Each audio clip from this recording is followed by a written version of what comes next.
ॿीहर हली रहिया आहियूं मोहम्मद शफ़ीक शेख साहब जी तरफ़ ऐं उस्ताद साईं खे चऊं था त अॼु उहो सिंधीअ में छा पियो ॿुधाए। जी उस्ताद साईं। सर अल्हम्दुलिल्लाह मां नाशिर पेश कयां थो त असांजे जैकब में बि ॿ शाइर अहिड़ा आहिनि जेके नातूं बहितरीन लिखंदा आहिनि। सुभान अल्लाह। दुर मोहम्मद फ़कीर उर्फ़ दुरुल फ़कीर जी जी मुंहिंजी ॾाढी मशहूर थी नात उहो पेश कयां थो।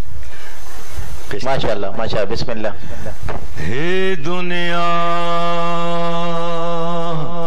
सब दरिया को तारू तह में हिकड़ी लहर लोभ जी ॿियो आतिश जो आड़ा सदके करे सा तरी मया हिन तारमा खुदा शल मदीनो जियरे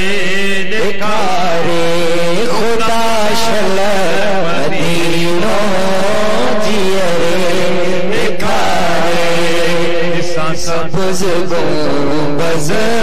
दिसा सबज गुंबद सबज गुंबद दिसा सबज गुंबद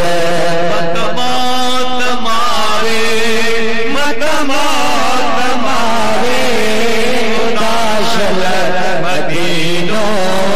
जियरे दिखारे खुदा शल मदीनो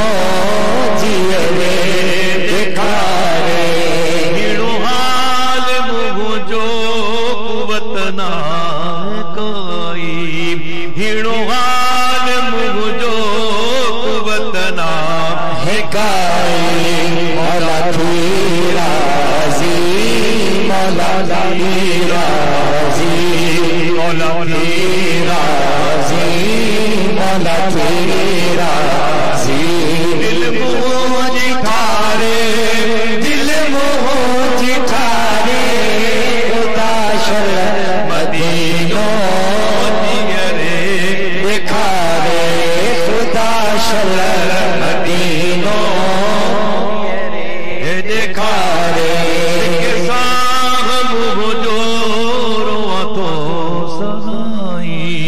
जिके साम जो राठो सदाई रातू दरबारियो रातू दरबारियो रातू दरबारियो रातू दरबारियो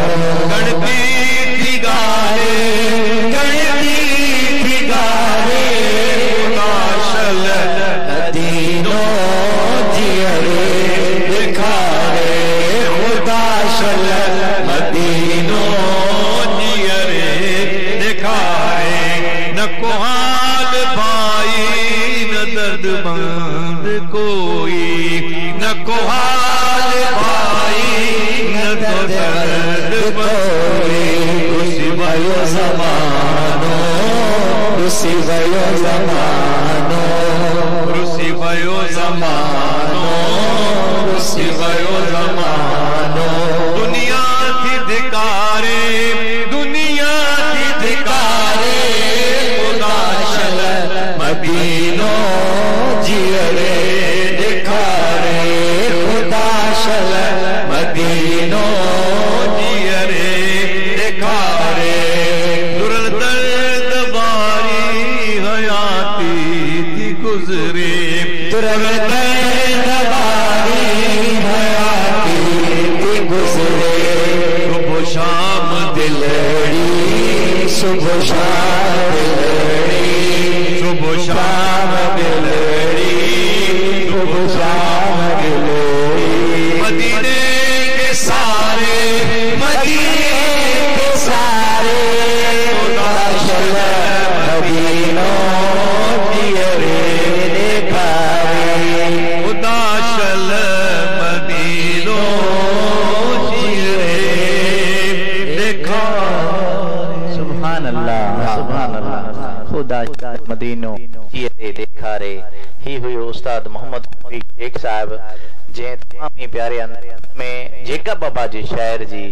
नात ॿुधाई तमाम बेहतरीन तमाम सुठो जो